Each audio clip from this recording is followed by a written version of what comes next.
Yes, twongeye kandi kubakira mu izina rya Yesu hano muri Alta Talk. Yes. Uyu munsi ntabwo bisanzwe rero.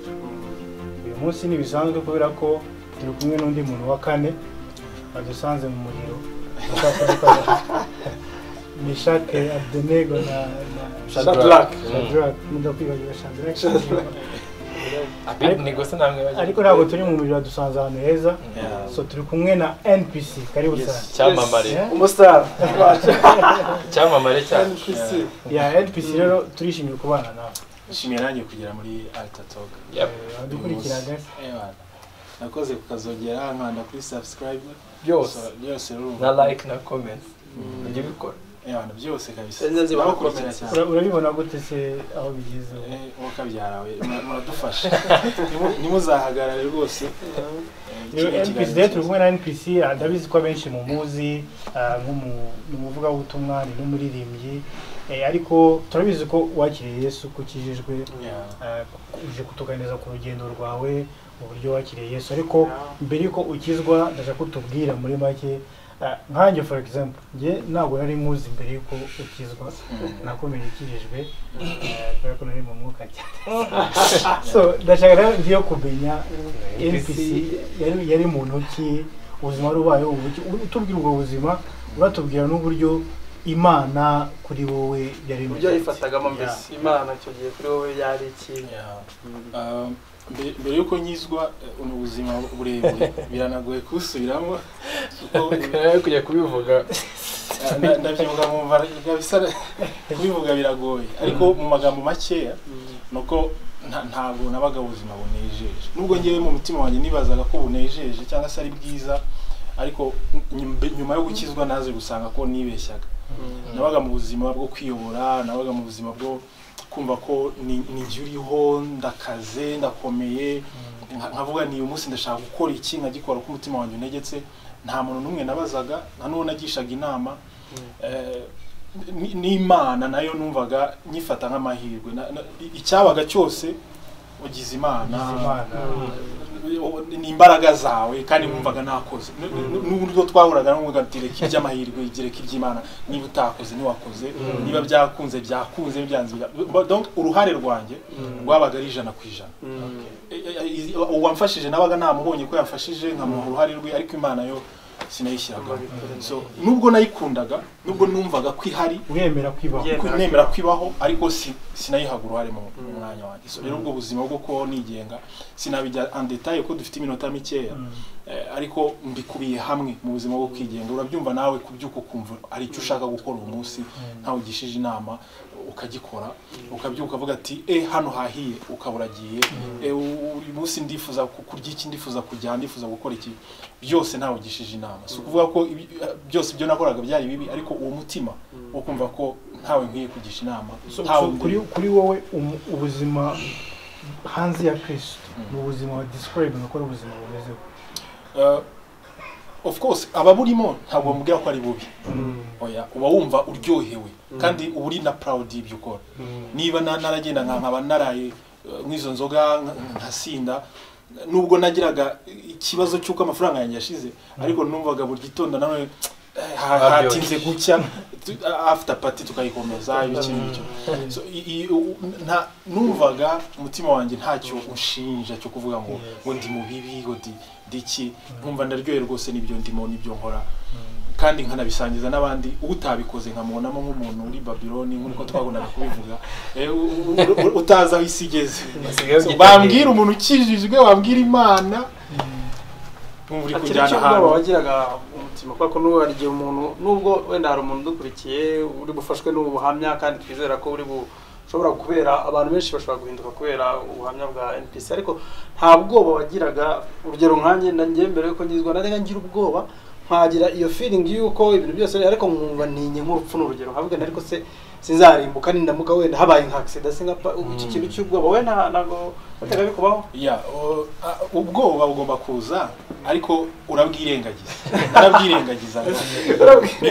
bikaba ariko nkabyirengagiza ariko kakaza nyine kuko urumva ari inshuti zanjye nabaga mfite twabaga turi kumwe zimwe na zimwe zigakizwa zikajya zingira inama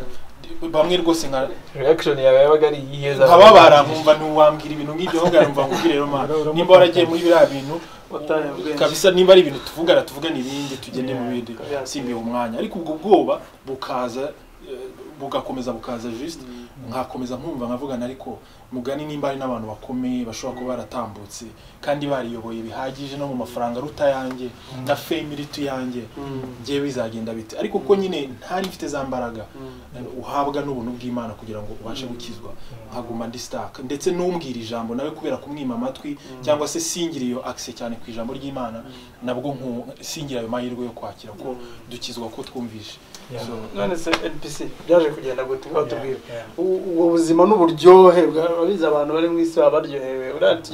tujye tunabimenya tumenye ko nujya no kuba dressinga urabashyira ugomba kubahereza ibintu biryoshye kurusha ibyo bari bajya kubwira ngo va muri ibyo byaha uragomba kwibaza ugomba guteza kandi iki kiri hariya kiri butume mva aho urumva ngaho tubwire byagenze gute ni gute waje ese hari ikintu wumvishe ese hari ikintu cyakubayeho kiri terrible ushobora kuba warakoze nka accident ukaroko kuterekanyizwe ze kugira mbwira byagenze gute kugira ngo noneho ni gute wahuye na Kristo waje guhinduka gute kenshi abakunda kumbaza ko mugani niba ari ikibazo nigeze guhura nacyo gikomeye accident cyangwa se urwaye ariko ntabwo uko navuze ko ntakundaga ahantu bavugi n'ahantu nasangaga baramya bahimbaza n'abateka mutwe ariko hari ahantu udakoshobora gukweta ijambo ry'Imana ntibishoboka kuko twese twisanga turi muri societe kandi turi mu isi ushobora gusanga mu makwe ushobora kwisanga muri bisi ushobora kwisanga mu kiriyo ushobora kwisanga hose uraryumva nyamuneka usigaye urumva nakugendera aragiye ariko wose iyo attention nubwo wabyirengagiza gute ariko ririnjira rikajya mu matwi ndetse rigakora ku mutima so anytime uwo mutima rero wakomeje kunsunika so nza kugera igihe nkoreshwa n'amarangamutima ndakizwa nkajya natura so kuvuga gukizwa nkajya nibwira ko nkijijwe nkatura inshuro nyinshi natuye inshuro zirenga 5 aho natuye muri gym aho nakoreraga gym ku ishuri nigeze kwatura ku kigo cy'abashuri habagaho akantu ka groupe k'abarokore kuko hari umukobwa nakundaga cyane kwa groupe de prière nakundaga cyane muri byazanye Claude ko reverence akozeho ariko icyakuzana imbere y'Imana cyose kiramaze fa kubuje imbere y'Imana ariko njyewe nishukaga ko nje imbere y'Imana ariko igihe cyanjye kitarajya cyo gukizwa nkabikoresha amarangamutima nkabikoresha gukurikira umuntu so ngerayo rero bakambwira nkatura kabisa pfa kuba namubonye pfa kuba nagize gute so ariko rimwe rero umutima wanjye waje noneho kumva ukeneye noneho bw'abantu bw'Imana burasanga numva noneho ufite inyota yo gushaka Imana so ntagire umuntu nsunika ntagire umuntu umbwira ngo wa mwana we gira gute ntagire amarangamutima oya njyewe mu gitondo ndabyuka numva uwo mutima ntangiye noneho kumva noneho nkeneye kugira uwo nabaza nibwo naje guhamagara umushuti wanjye witwa Janine ngira ngo muramuzi ndamubwira ariko ko wahoraga umbwira nawe yahoraga ambwira ariko wazaje tukajyana kwerekana tujye gusengera haba ibihe byiza ibyo bihe rero ibyo nibaza ibihe byiza bindutira hamagare Janine ibyo bihe byiza bindutira kubona nakwisokera nkikora ibyo shaka rero ibyo bihe nibi ndamwana tugende ndebe ibyo bintu ariko muri ibyo bihe ndebe ibyari byo tugezeyo koko ndasanga ibyo bihe birahari uwo munezero urahari numva umunezero utari gusa sinawa accessinga kuko nayo ntarakira neza ngo mbyinjiremo menye ibyari byo ariko nkabona abandi baranezerewe ku buryo numva afite ibibazo byinshi byo kubabaza so rero nuko byaje kuza ndakizwa noneho byari mu kwezi kwa 6 2016 kwezi kwa 9 ndatura mbatizwa mu kwa 12 2016 ku itariki 3 hari kwa 6 ndabyibuka sishobora kubyibagirwa kabisa highlights mu gitondo ubu nagiye mu mazi nk'iki umuntu wa kane nigeze yari sigaye urumva rero nahise mbatizwa 2016 kwezi kwa 12 so maze kubatizwa aho rero niho none nahise making sure ko atari njyewe wizanye nta n'amarangamutima arimo n'umutima wanjye none nahawe ntiwaba ugikunda bya bintu nakoraga ahubwo noneho ubutangiye gukunda gukora ibyiza nubwo na ako kantu katumaga tena kamira atari ga genda usubirayo ukora iki gira gutya ariko uwo mutima wo kutabishaka no kutaba proud yabyo no kutaba proud yabyo no kumva ko ari umuntu nabiganiriza ngo mani muri munsi noneho oya numvaga biri shame numvaga nshobora kuba hari ukuntu numva nahindutse undi muntu udakwiriye kuba muri bwa buzima NPC ari abana utarakizwa wari umustar no wari cyamamare niko yibwira usanga ikindi cyamamare gikuru cyitwa Yesu bon ikintu nshaka kubaza nuko hari ubuzima wagaho kandi wari nabyita public figure abantu bose twarakungiye nari nkuzi pastor yarari mu mwuka cyane ariko nari nkuzi n'aba Chris n'umubare bakuzi na Yuva nyuma ya kamera iyo pressure uzikizwa nago yaje no rusengero ngo ushake guhindura ushake kwirika abantu ko wayihandorinze iyo pressure abo wasanze mu rusengero ndetse nabo hanze expectinga ko wenda ushobora kongera kugusubirayo ukagwa kandi niyo mu rusengero wihandorinze nibyo ni koko byari ni ikibazo umukristo wese ahura nacyo nanjye nahuye nacyo kandi kirangunga cyane kubera ko iyo ugikizwa uba we expectinga ko n'umuntu wese ugikijwe n'amubwira ngo narayinkijijwe iyo akubonye mu gakosa ko kanya mu gitondo ahita avuga ati dore kandi nawe kweri wakijijwe n'uki none iyo pressure natunguwe no kwisanga mu rusengero cyane kurusha uko nayisanga hanze buriya abo hanze bafite ukuri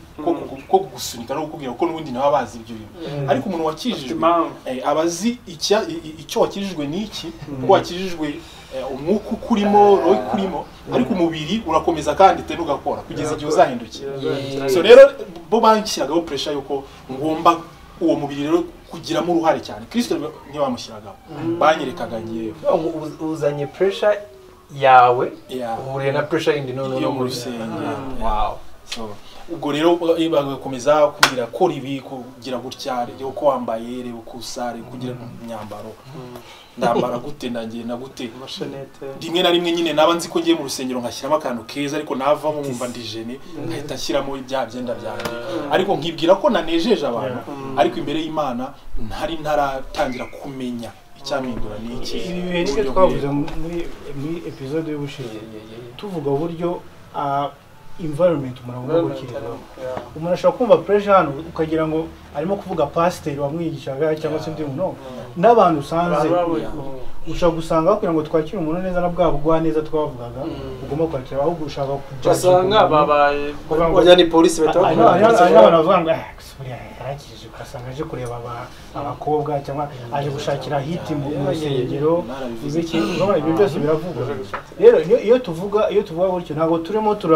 turashaka kuvuga nabi urutorero kuko turi mu itorero dufite church ariko tugomba kuvugisha ukuri kugira ngo tugire ibintu dukosora kubiromera twigisha twebwe abari hano ndetse n'abadukurikiye twumva yuko ntabwo twari dukwiye gushyira pressure ku muntu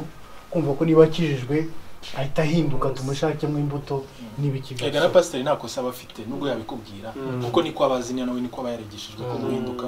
kuba mu ruhare rw'umuntu ariko uko nakomeje kumenya ukuri kugira wenda muraza kuza kubigeraho nibwo naje gusobanukirwa ari nawe dushaka kugeraho ubwo noneho wahandurinze pressure gute wahindutse gute noneho urumva uri kubaho nkurikije uko tubwiye babaho kwijisho kugira ngo noneho abantu usanze hariya babone ko wahindutse nawe wasize babone ko wahindutse waje kubohoka gute kuko biri umutwaro tubyemera kuko umuntu arakizwa azi ko agiye gukizwa ari ukuruhuka ariko iyo ubwo buzima bubayeho bwa pressure bihinduka umutwaro wenda mbere ko unamusubiza wahatubwiye kuri kuko hari abantu benshi badukurikira twese twabinyuzemo hari n'umuntu wenda ushobora kuba amaze igihe gito akijije ariko akumva buri munsi yikoreye umutwaro wo kuba yahinduka wawudisipurima gute mbese byabaga bimeze gute kubaho ubwo buzima ni ubuzima cya mbere cyo uba wumva ijuru utarifite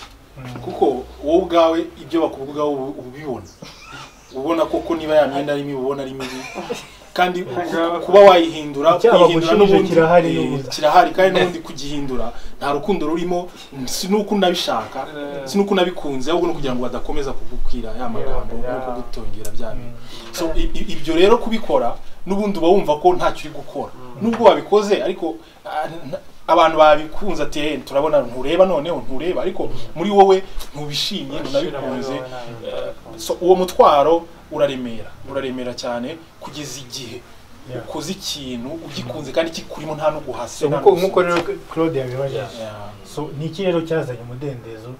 ku buryo ubu ngubu wavuga ngo agakiza ndakaryohewe mfite amahoro ufite umunezero nta kindi navuga ni ijambo ry'ukuri ko ijambo rirahari ni ijambo ariko hari abarigoreka hari n'abarivuga uko ritari ariko ijambo ry'ukuri ry'uko atari wowe wikiza nta mbaraga ufite zo kwikiza hari ukwiye gukorera muri wowe akagukiza hari we twumukiza icyo gihe rero niyambuye imbaraga zanjye niyambuye ngewe niyambura gukorera ku jisho niyambura niyambura gushaka kunezeza abantu muhereza ubuzima bwanjye bwose nabwira ni yobora ngira gutya so muri ye nkabyuka nkumva cya kintu bambuzaga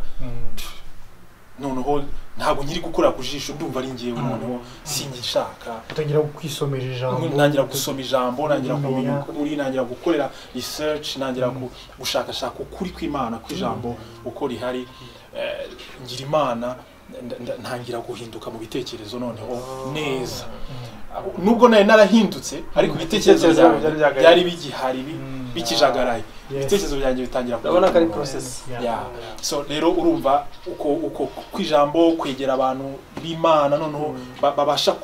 kwakira ukababwiza ukuri hari nk'uwo nagiraga ikibazo nkumva ntinye kumwegera kubera ko ninyimubwira ahubwo biraba bibi kurusha wambaye gutyo cyangwa gutyo uruba kwibyo bisubizo babona so urumva rero niyo mpamvu dukwiriye kumenya nuko twakira abantu bakijijwe ko nibyo byamfashije kandi binakwiriye no gufasha undi wari wese uri hanze no kumenya ukuri kw'ijambo by'ukuri. So dusoza numva watubwira kuko turi hari ukuntu nagiye nayimeze nkaho ndi mu modoka uri kudutwara tugejeje ahantu twumva agakiza karabishe kandi ahantu soreje numva umuntu utangiye kubyuka uyu munsi noneho warakijijwe uyu munsi ufite design nshyashya